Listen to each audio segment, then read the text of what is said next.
What's in the magic treasure box? Hi,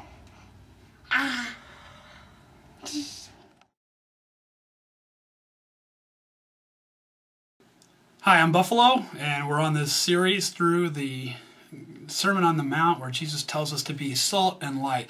Tonight we talked about what it means to be salt and light in the context of the Ten Commandments and God's command to use His name with honor and not to misuse it.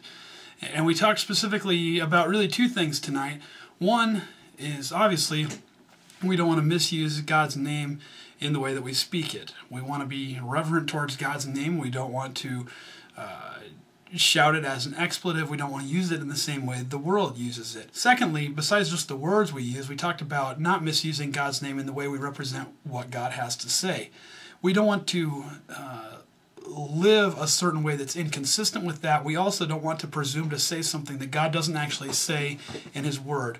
I gave a couple of examples of this. One is the book Conversations with God, which has a lot of ideas that are contrary to what God clearly reveals in His Word. And another is just through flippant things that people might say about, well, God told me to say this to you.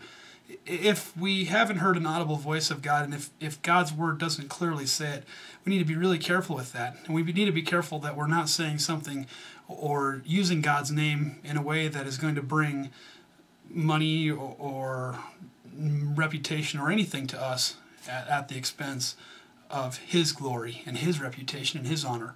Also, we want to be careful that we aren't just going around with the Ten Commandments as a stick that we beat people over the head with to tell them that they need to live a certain way to be right with God. The only way we're right with God is through what Jesus did. We need to draw people to Christ and then let Him make the adjustments that He needs to in their life, not for us to try to make those people live right on their own. If we're going to be salt and light in the world, we need to honor God's name and not misuse it. And that's what we talked about this week at Free Life.